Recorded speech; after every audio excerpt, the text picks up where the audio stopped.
Welcome to Soulfire Wisdom with Kate Olson. As an evolving spirit and change adventure navigator, it is Kate's mission to empower and guide you on your path and inspire your truest passions. She will encourage you to share your gifts, speak your truth, and ignite your inner wisdom and purpose.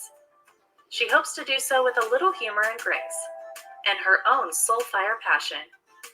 Kate talks with amazing guests who have embraced the pursuit and are fanning the flames of their own passion, purpose, and soulfire wisdom. Now here's your host, Kate. Good morning. Welcome to Soulfire Wisdom and this special broadcast for my book launch, actually, of the Joy Resilience Connection, 3 days to start a joyfulness practice that fuels resilience. So our show today is called a Toolbox for Joy and Resilience, and I'm going to be talking with Sandra Vesterstein, who is the CEO and founder of Thrive Learning Collective, and she is a trainer for hypnosis, NLP, and Reiki, kind of focusing on NLP. And so we'll be talking about, how you can use those tools in your daily life or with a practitioner to create more joy and resilience in your life. So I'd like to introduce Sandra right now. Hi, Sandra. How are you? Good. Thanks for having me, Kate, and congratulations on your book. That's really exciting. Yes. So the book is called Living in Joyful Resilience, a roadmap for navigating life's ups and downs. And it comes with an accompanying journal called, or you can optionally get the journal with it, which is called Simple Soul Thoughts, Collecting Moments of Joy. And so to get started, I know Sandra because she was my first teacher for my life coach training when she was with Bennett Stellar University. And I had no idea then about hypnosis or NLP. And since Sandra has been teaching all three, hypnosis, NLP, and Reiki, for a long time, I felt like she was the perfect person to talk about all three of these. So to start off with, I think people have kind of a limited idea about what you can do with hypnosis. When they think of it, they either think of, that people learn to stop smoking, or they think of stage hypnosis. Can you talk a little bit about some of the other things that can be done with hypnosis? Well, I think of hypnosis as, we're constantly being hypnotized. We're going in and out of trance all the time. Like, for instance, right now, a lot of people are in the trance of fear. And so we get stuck in this fear mode, and we see through the lens of fear, and everything's a personal affront, or we're like our on alert button is stuck on. And so I think of hypnosis as the ability to choose your emotional state by directing your imagination. And so I use self-hypnosis all the time. And it's almost like when you're using hypnosis, whether it be for therapy or to bolster, good feelings or, really positive patterns in your life, strategies, it's like pouring vitamins into your brain. and it rejuvenates you. It makes you feel better. And like you're talking about emotional resiliency, is that your ability to actually navigate emotions. Emotions can work for us or they can work against us. And if we thought of them as tools, boy, I think we'd be a little bit more selective on what emotions or feelings we're running at a particular time. So I think of hypnosis as, yes, I use it. There are times that I use it to guide people to heal trauma. And then we go into the future and I can guide people to create an awesome future, a successful future. So I do believe that hypnosis is breaking out of the pattern, or maybe people are thinking differently of hypnosis because of all the information out now on brain research. And, it used to be, in order for us to get this information, receive it or learn about it, would take 10 years before it got to the population. All the scientists and everybody, they could have that really good information. But us, more lay people or professionals that kind of relied on that information trickling down, would take us 10 years to get it. And that's not so much anymore. Now with the internet, we can get that information quite quickly. So there's a lot of studies out there about hypnosis and, using it to break habits, to build a better future, to reinforce good feelings, to be able to actually to put yourself in a state so that you can actually show up the way you really want to show up in life.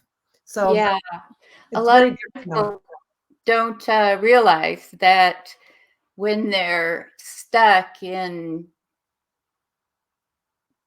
trauma or certain feelings from the past and they keep rerunning those stories, and they believe that they have to be stuck there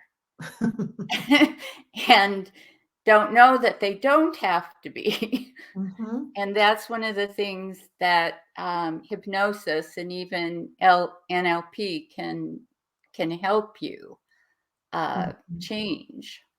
Well, don't you think too, like with NLP, I think a lot of, bringing to conscious awareness of what's playing in the unconscious mind. I mean, to be fair to people, I don't think people are really thinking on an everyday basis, oh, I wonder what belief I'm running that's making me feel this way, or that's supporting this feeling or No, way of no, being. they're not.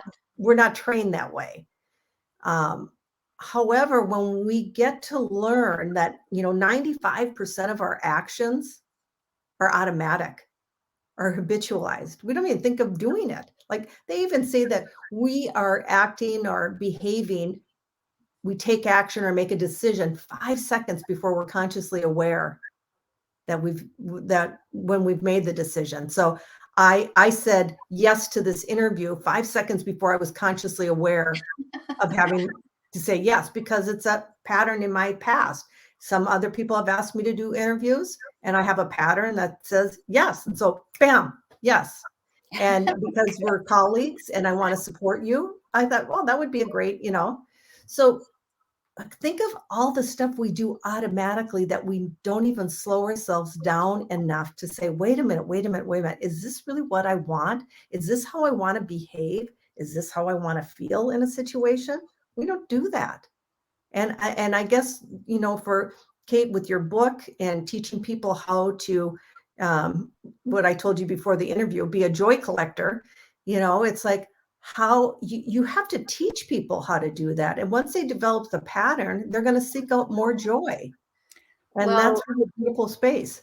there's something people don't understand about feelings, and we do have to, experience all of the feelings that are responses to things that happen in our life, but we don't have to, dwell in them for, Mhm. long periods of time. We have the ability to say, I feel this now, and then I'm going to feel this later. Or we don't even have to anticipate it. We just feel it because it's happening. Mhm. Well, and isn't it kind of the process of self-inquiry?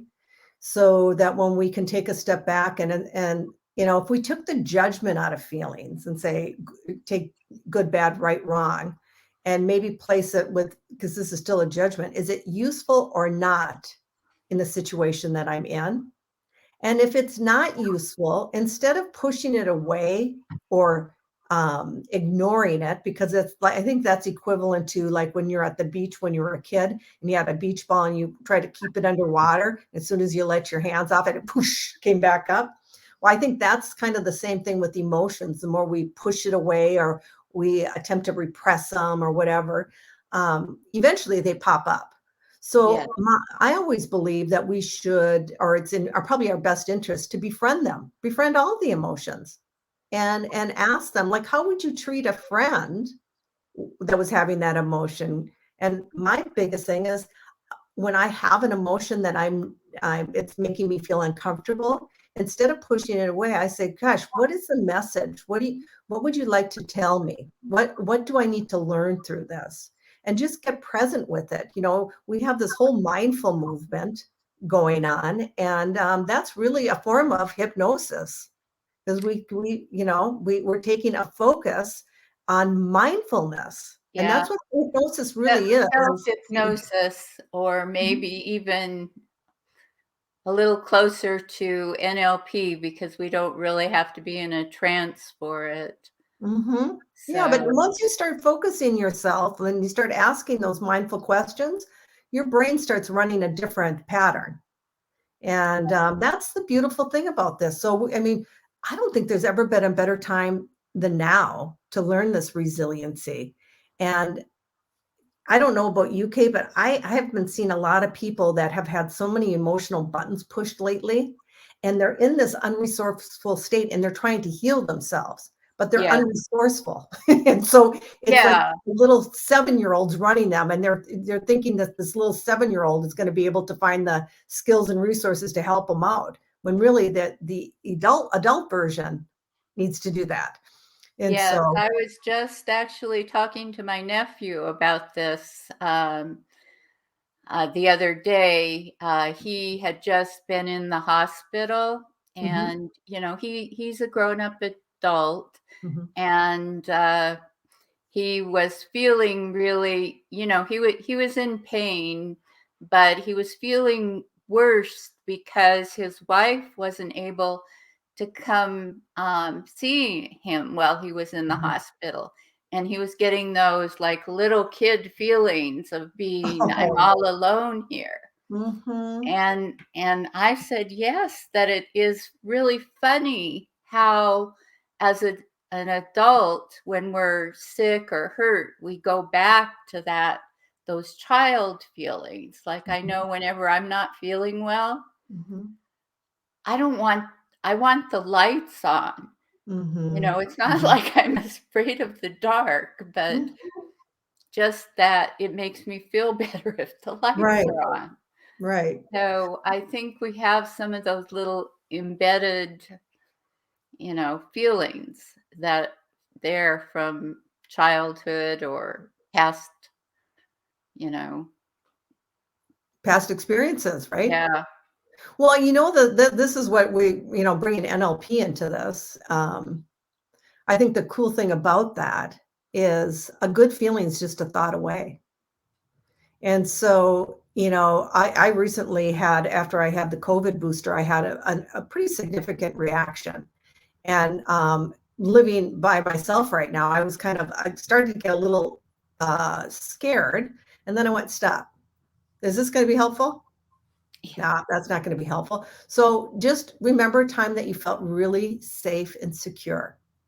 And I ran that whole memory in my mind, and all of a sudden my whole body just relaxed. And when my body was relaxed, I actually felt less discomfort.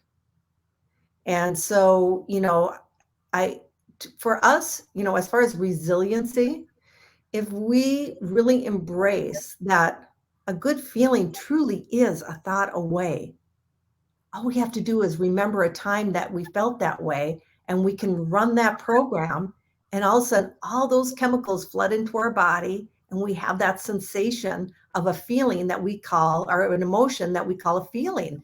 And I think, gosh, I am so grateful that I have that skill set, Yes. you know? So NLP is really something that a lot of people just totally don't understand.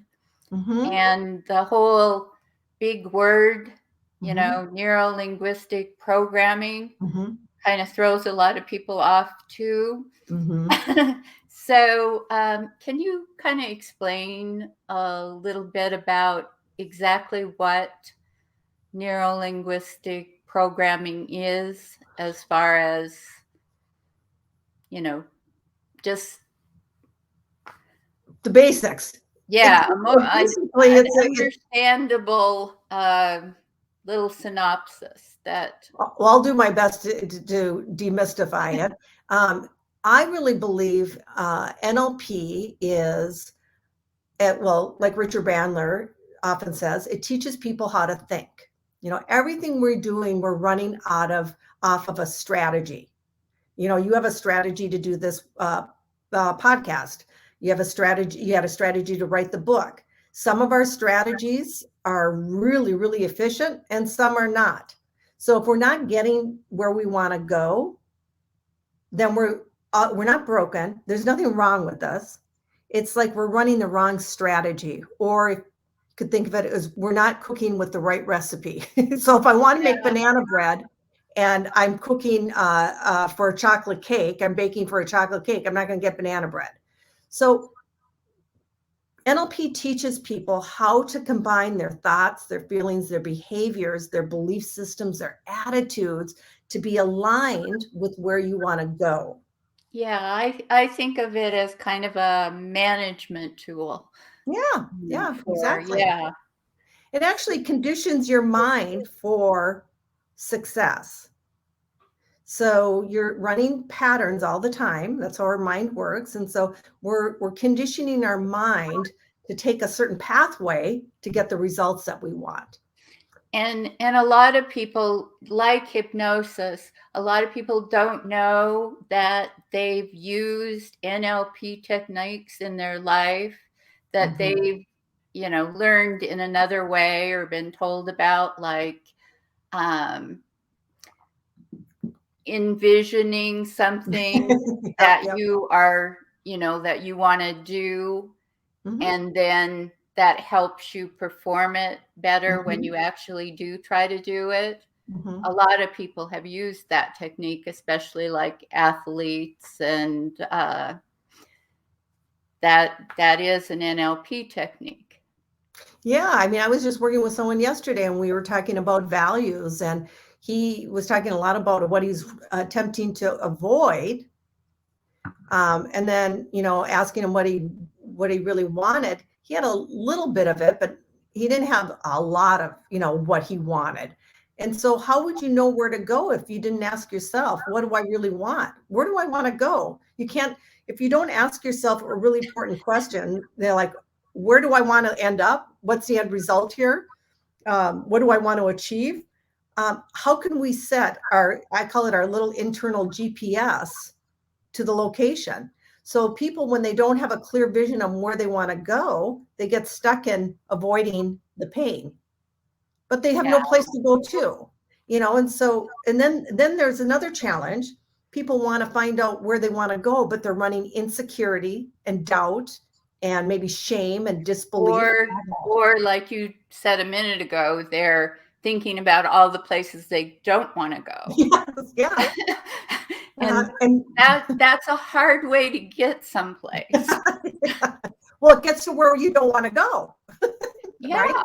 Because what then your brain does is it creates an image of where you don't want to go, and that becomes your landing spot, your destination for where you're going. A very simple example of this is actually for parenting, but a lot of parents have trouble getting their kids to do what they want them to do. And a lot of the problem is that they say, don't forget to take out the garbage. And, you know, that seems like a reasonable thing to say, but it would be more effective if they said, remember to take out the garbage. Oh, my favorite one is the try. How many people, I'm going to try to do this, I'm going to try to do that. And I'm like, well, you're probably not going to do it. And if you could try to get like even more anxious about the situation in the world right now. That would be a good use of try. If you want to create some resistance on doing something, just use that word try. You want to take the resistance out, lose the word. It's like I always say to people, if I would have known this strategy when I was raising young boys, instead of saying, don't jump in that puddle, they ran to it. They're like, yippee! Yeah, because you just drew attention to the puddle. Yeah, then they created an image in a nanosecond of them jumping in the puddle. Oh, there's my destination point. And if I would have known about this, I would have said, go around the puddle. And then they would make an image of them going around the puddle. And then everybody would be A-okay for the most part. Yeah, it's really, I mean, these little tools, I don't like to call them tricks, but they're tools. Techniques. Yeah, when we learn them, well, tools, because you're doing a toolbox, right? Yes. So when we utilize the tools and we employ them in our life, we just notice that life gets smoother. We can transition in and out of emotional states easier. We don't get stuck in something. It doesn't become our personality or a mood of an unresourceful state. You see people right now, they're on edge and, they're very defensive. It's becoming their personality. And you think, wow, it's been a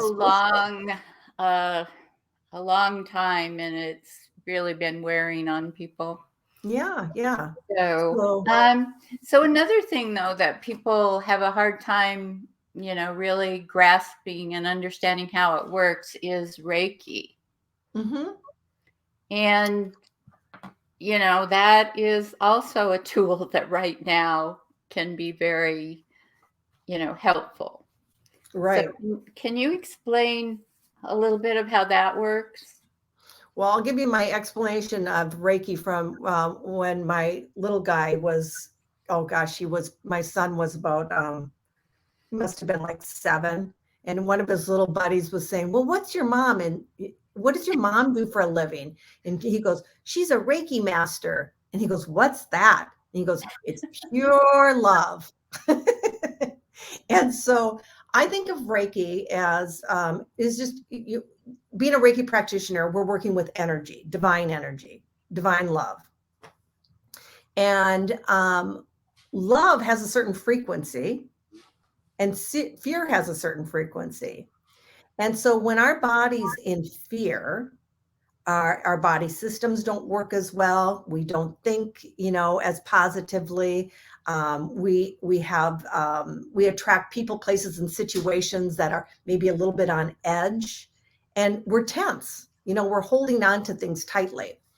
And so when using Reiki, number one, it has the effect of, it puts you in a hypnotic state.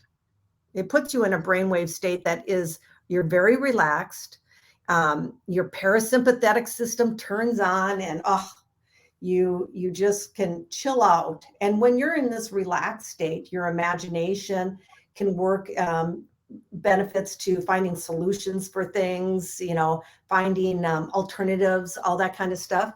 And it changes our cellular function, so everything starts flowing better. In fact, when we do Reiki in class, and oh my gosh, it's just so beautiful when you watch someone coming out of a Reiki session, and it might have been a 45-minute session, and they look so relaxed and so replenished. And oftentimes they say, gosh, that's better than a massage. Yes. What did you do? One thing I think a lot of people don't understand about Reiki, though, is that, the Reiki master isn't really healing you. No. Or doing they're just doing Reiki, but the energy is flowing through them, and it is actually the person that's receiving the Reiki. It's their energy that is, working for them. Well, we're conduits of energy. And if when I'm training people and they'll say, "Oh my gosh, I was doing energy work on someone and they had a back pain and then I had the back pain." Well, that's not that's called being an empath. Yes. That's not Reiki, and Reiki is divine love. It's all healing. And I personally have a belief that we are our own healers. I can't heal somebody, you can't heal somebody. Everyone is their own healer. What I can do is facilitate energy and amplify it to come to the person, because oftentimes when a person's feeling sick or like mentally and emotionally fatigued, their battery's low. It's like their light is dim. And so if you're taking care of yourself as a Reiki practitioner, whether it's a Reiki master or a Reiki practitioner, it doesn't really matter. And honestly, you don't have to be either one of them, because we all have this ability. Reiki attunes our chakra system so that it can flow with that, or opens up so that energy can flow through us. And the thing is that when we serve as kind of the like extension cord to hook up divine to the person, all of a sudden their energy can get bolstered so that self-healing can occur. It's really beautiful to be able to do it with someone, and practicing self-Reiki. That's a beautiful self-love technique that you can do. And when you do that, you do experience more joy. When you're at ease, you see more of what's right in life. You're more appreciative. You have more gratitude. Everything just works out easier. Just does. Yes. Yeah, I definitely agree with that. So we were trying to keep this short and get all of that explanation of hypnosis, NLP, and Reiki in. We could probably talk for hours about I'm sure we could. but I think we've given enough information for people to have, a little overview and maybe understand them a little better. So thank you for being here today. Oh, thank you. So for listening, there's some free gifts that are offered, and to get those free gifts, you go to soulfireradio.com/gifts, or that's where you sign up for the gifts. And there's actually 9 gifts that everyone can get. And then there's, I'm not sure, 3 or 4 bonus gifts that are going to be done by drawing. So you can really make out like a bandit if you sign up for the gifts. Awesome. So go ahead and go to soulfireradio.com/gifts and sign up. So thank you, Sandra, for being here today and talking about this. And I'm just going to say, bye for now. We have our next broadcast today at 1:00, and that will be, I'll be talking with Debbie Hampton, and she is the creator of The Best Brain Possible, and she's a survivor herself of brain trauma. And so she's going to talk to us a little bit about her own resilience experience. That sounds wonderful. Well, thank you, Kate. All right. Thank you. Thank you for listening to Soul Fire Wisdom with Kate Olson. We hope you enjoyed the show. If we made you laugh, brightened your day, or sparked a new thought, we have succeeded in our mission. Join us next time when we'll share more secrets and truths and all the magic of transformation that is the journey to Soulfire wisdom. Always remember, be fierce in the pursuit of what sets your soul on fire.